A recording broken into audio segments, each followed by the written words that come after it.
मनसे अध्यक्ष राज ठाकरेंनी मनसैनिकांना एक पत्र पाठवलेलं आहे। तर महाराष्ट्र नवनिर्माण सेना प्रमुख राज ठाकरे यांनी आता मनसैनिकांना पत्र पाठवलेलं आहे। आजच खरं तर राज ठाकरे आणि उदय सामंत यांची भेट झाली। मागच्या घडामोडीवरती नजर टाकली तर मराठी भाषेच्या मुद्द्यावरती राज ठाकरे यांनी आक्रमक भूमिका घेतली, तसे कार्यकर्त्यांना आदेश सुद्धा दिलेले आहेत। मनसे अध्यक्ष राज ठाकरे यांनी मनसैनिकांना पत्र पाठवलेलं आहे। मराठी भाषेबाबत सुरू असलेलं आंदोलन थांबवण्याचे आदेश आता देण्यात आलेले आहेत। मंत्री उदय सामंत यांच्या भेटीनंतर राज ठाकरेंनी मनसैनिकांना एक पत्र पाठवलं आहे, ज्यामध्ये आता मराठी भाषेसंदर्भात जे आक्रमक आंदोलन सुरू आहे ते थांबवण्याचे आदेश देण्यात आले आहेत। आजच मराठी भाषा आणि उद्योग मंत्री उदय सामंत यांनी शिवतीर्थावर जात राज ठाकरे यांची भेट घेतली होती। तब्बल 45 मिनिट चर्चा झाली आणि त्यानंतर राज ठाकरेंनी मनसैनिकांना आता एक पत्र पाठवलं। संदर्भात ताजी अपडेट देण्यासाठी आपले प्रतिनिधी श्रेयस सावंत आपल्या सोबत जोडले।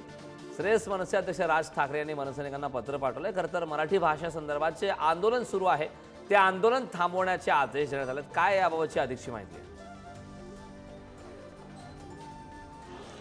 खरं तर आज सकाळी ही भेट झाली आणि ही भेट खऱ्या अर्थानं महत्त्वाची आहे, कारण उदय सामंत खुद्द स्वतःहून शिवतीर्थावर आले आणि शिवतीर्थावर आल्यानंतर 45 मिनिटं खऱ्या अर्थाने ही भेट झाली आहे। या भेटीनंतर खऱ्या अर्थानं अनेक गोष्टी समोर आल्या आणि ते पत्र आता मनसे अध्यक्ष राज ठाकरे यांनी आपल्या तमाम मनसैनिकांना दिलं आहे। त्याच्यात दोन कारणं आहेत। एक तर काहीतरी फायदा त्याच्यातून झाला आहे, कारण काहीतरी बोलणी ही उदय सामंत आणि राज ठाकरेंमध्ये झालेत। ज्या ज्या जागी खरं तर मराठी अनिवार्य केली पाहिजे त्या जागी अनिवार्य केली आहेत, असं कुठे ना कुठे चिन्ह आता कुठे ना कुठे समोर दिसतंय। उदय सामंत आणि राज ठाकरे यांच्यामध्ये चर्चा झाल्यानंतर आता ही गोष्टी समोर आल्यात। मनसे अध्यक्ष राज ठाकरे यांनी आता कुठे ना कुठे